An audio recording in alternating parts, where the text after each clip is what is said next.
प्रश्न 13। एक विद्यालय में 2 कमरों ए और बी में कुछ विद्यार्थी बैठे हैं। जब ए से 10 विद्यार्थी बी में भेजे जाते हैं।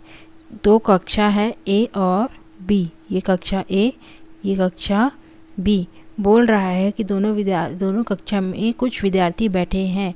जब ए से 10 विद्यार्थी भेजे जाते हैं, 10 स्टूडेंट क्या होते हैं, भेजे जाते हैं बी में, तब दोनों कमरों में विद्यार्थियों की संख्या समान हो जाती है। तब क्या हो जाती है, दोनों कमरों में विद्यार्थियों की संख्या बराबर हो जाती है। और जब 20 विद्यार्थी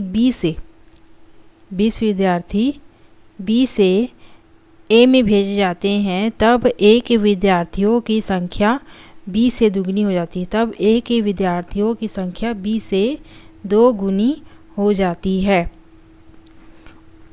प्रत्येक कमरे के विद्यार्थियों की संख्या ज्ञात कीजिए। चलो जो दिया है उसे पहले लिख लेते हैं।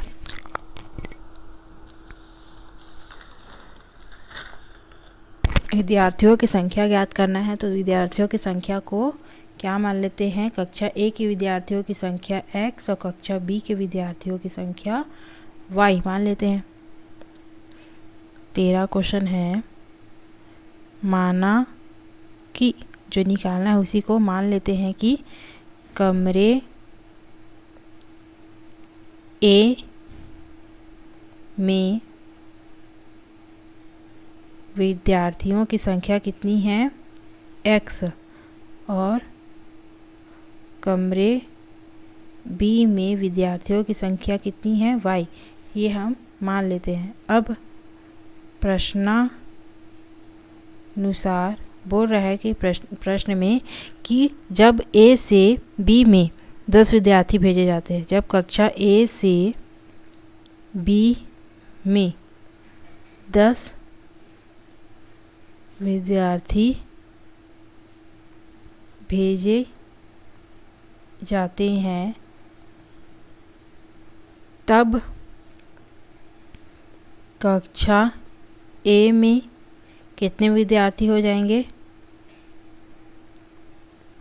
x - 10, और बी में, कक्षा बी में विद्यार्थी कितने हो जाएंगे, y + 10, है ना। 10 विद्यार्थी कक्षा ए से निकले, लेकिन 10 विद्यार्थी कक्षा बी में ऐड हो गए, तो इसमें कम हो जाएंगे 10 विद्यार्थी, इसमें ज़्यादा हो जाएंगे। और तब फर्स्ट केस क्या बोल रहा है, तब फर्स्ट केस प्रश्न में क्या बोल रहा है कि जब 10 विद्यार्थी कक्षा ए से बी में आते हैं, तब दोनों कक्षा के विद्यार्थियों की संख्या बराबर हो जाती है। x - 10 = y + 10, ये बोल रहा है। तो क्या हो जाएगा, x - y = 10 + 10, x - y = 20, ये हो गया समीकरण 1। अब फिर से प्रश्नानुसार,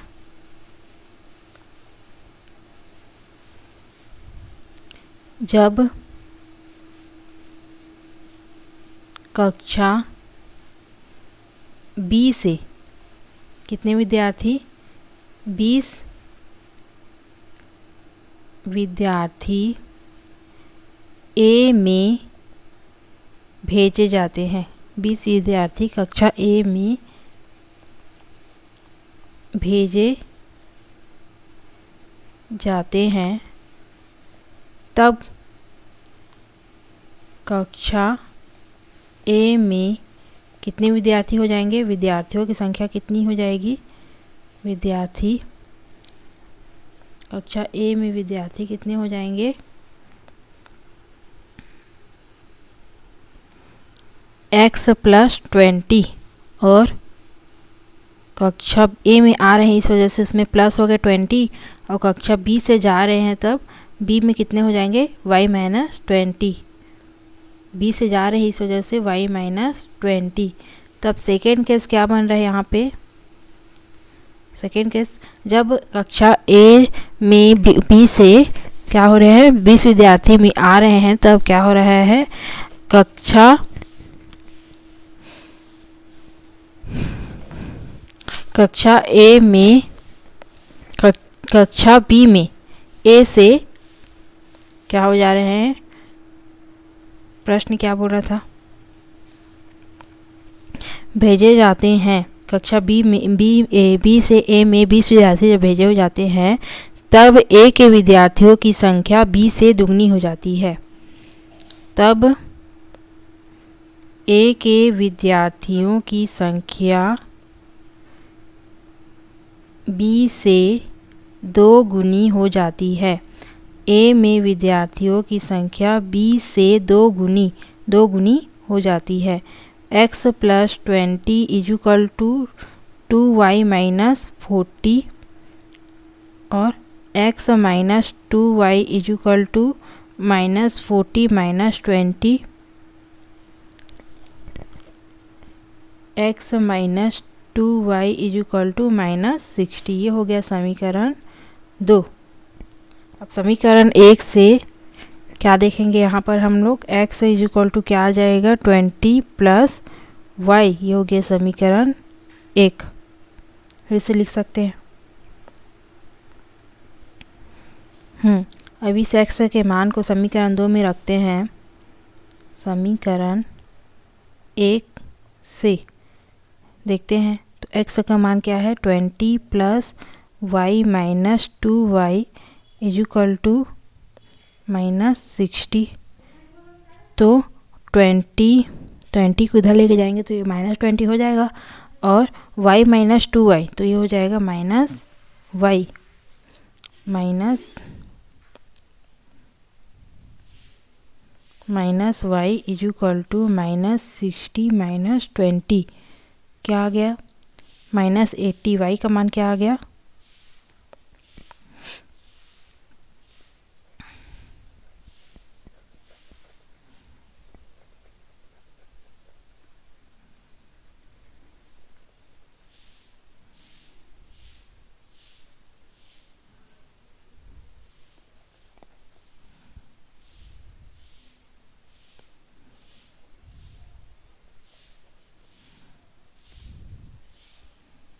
y = -80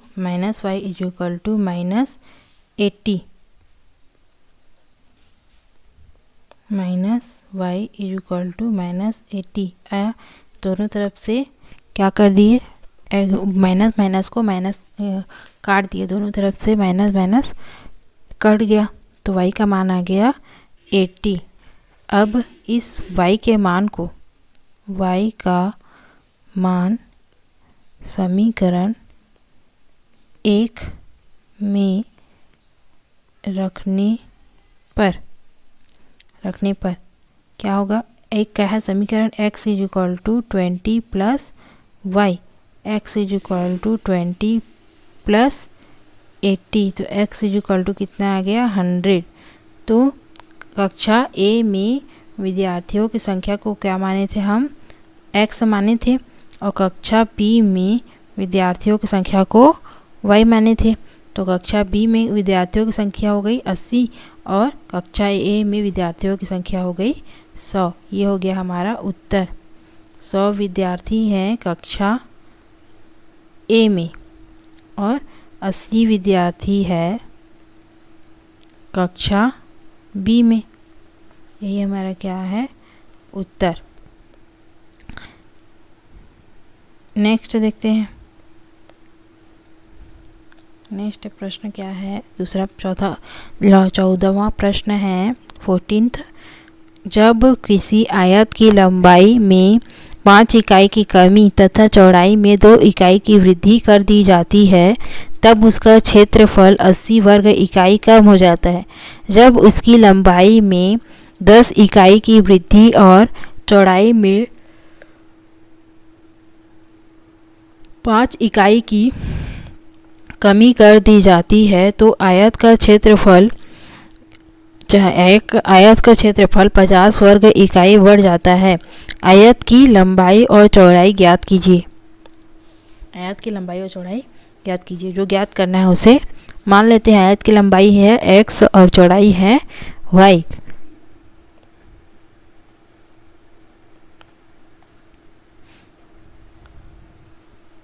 14th क्वेश्चन है।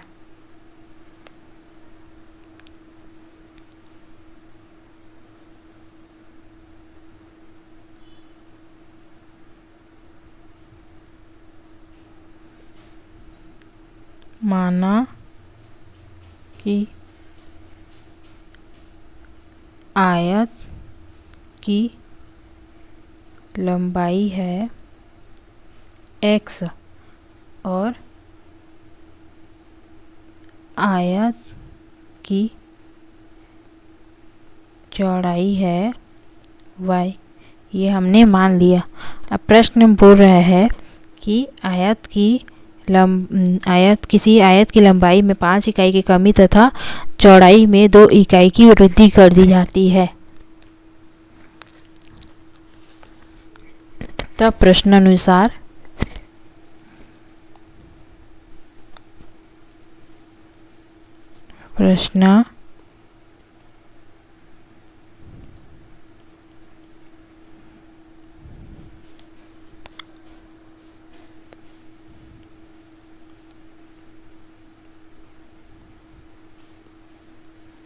प्रश्नानुसार क्या बोल रहा है कि जब आयत की लंबाई में 5 इकाई और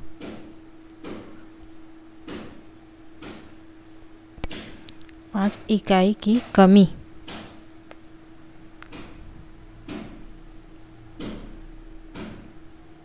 और चौड़ाई में 10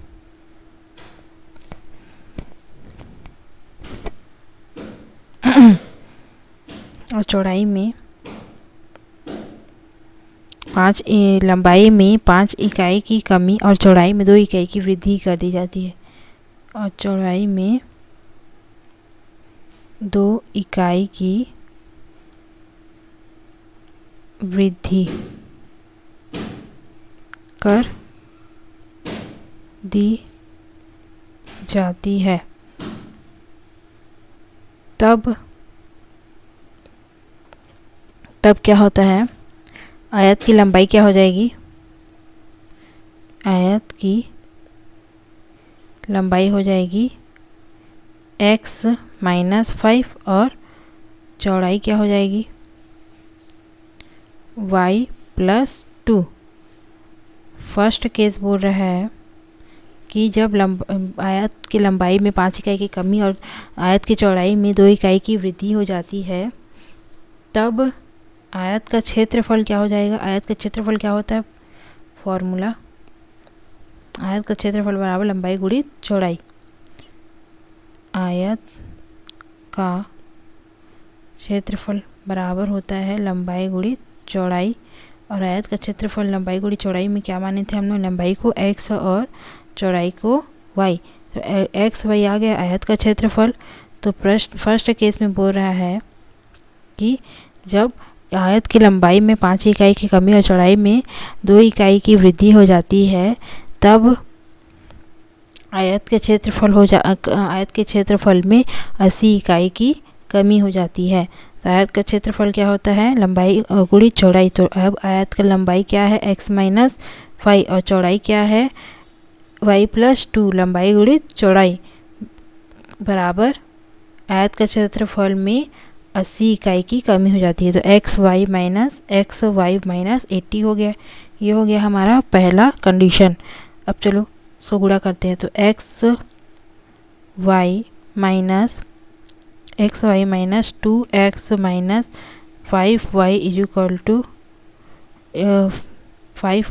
= 5y नहीं 5y - 10 = x y - 80। ये x y कट गया, ये 80 इस तरफ आएगा। तो 2x - 5y, ये 10 इधर जाएगा तो क्या हो जाएगा -70।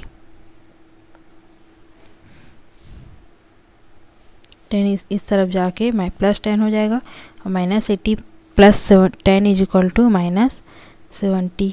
ये हो गया समीकरण 1। अब सेकेंड केस क्या बोल रहा है, प्रश्नानुसार फिर से बोल रहा है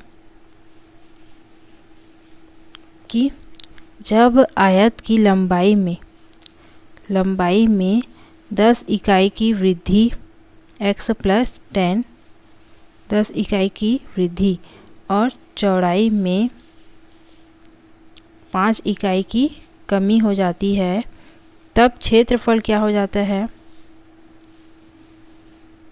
क्षेत्रफल में 50 इकाई की वृद्धि हो जाती है, तब क्षेत्रफल में 50 इकाई की वृद्धि हो जाती है।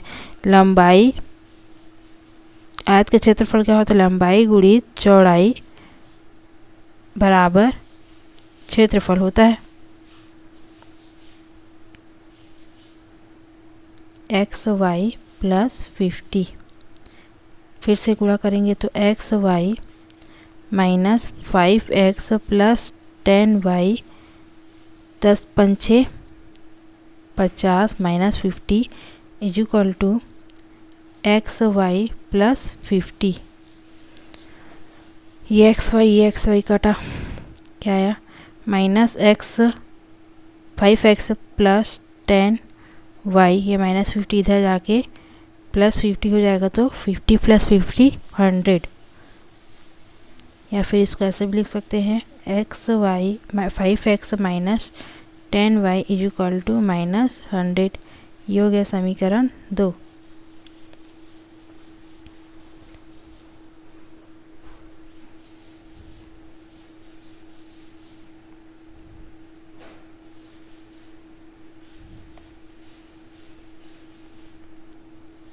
समीकरण 1 को 5 से और समीकरण 2 को 2 से गुणा करेंगे तो ये दोनों क्या हो गए, बराबर समान हो जाएंगे। पहला मतलब x वाला पद समान हो जाएगा, तो उसको काट सकते हैं विलोपन विधि से। क्या करेंगे, समीकरण 1 में 5 से तथा 2 में 2 से गुणा करके जोड़ने पर 1 में 5 से गुणा तो 5 दूनी 10x माइनस 5 पंचे 25y इज इक्वल टू 70 पंचे 350, तो ऋण 350 आ गया। अब समीकरण 2 में 2 से गुणा तो -10x 5 दूनी 10 10 दूनी 20y इक्वल टू 100 दूनी 200। जोड़ना है, जोड़ लेते हैं। ये जुड़ेगा तो ये कट जाएगा, ये जुड़ेगा तो इसमें आ जाएगा -5y इक्वल टू, ये जुड़ेगा तो क्या आ जाएगा 150 माइनस में, ये माइनस माइनस कटा तो y equal to 150 upon 5 equal to 30। y का मान आ गया 30, y इक्वल टू आ गया 30। अब इस y के मान को समीकरण 1 में y का मान रखेंगे।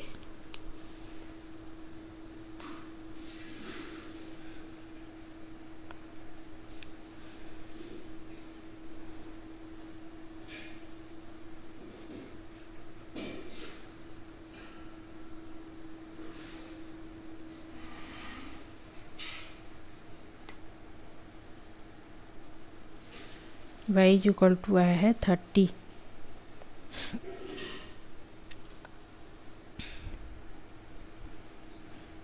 इकाई, ये 30 क्या है, चौड़ाई है ना। तो y का मान समीकरण 1 में रखने पर 2x माइनस 5y के जगह में 30 is equal to -70। 2x minus 5 दिया 15 is equal to -70। 2x is equal to -70 plus 150 is equal to क्या आ जाएगा 80, तो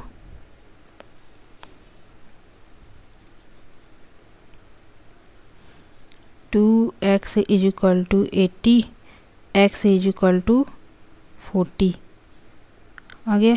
तो x का मान आ गया 40 इकाई, जो क्या है, जो लंबाई, आयत की लंबाई है 40 इकाई, 40 इकाई, और चौड़ाई है 30 इकाई, y इज इक्वल टू 30। ये दोनों क्या हो गया हमारे आंसर 14th क्वेश्चन का। नेक्स्ट देखते हैं आगे क्या दिया है। अवलोकन से समीकरण निकाय के हल के प्रकार का पता लगाना। अवलोकन से समीकरण निकाय के हल के प्रकार का पता लगाना, ये नेक्स्ट टॉपिक है, उसको नेक्स्ट वीडियो में देखेंगे।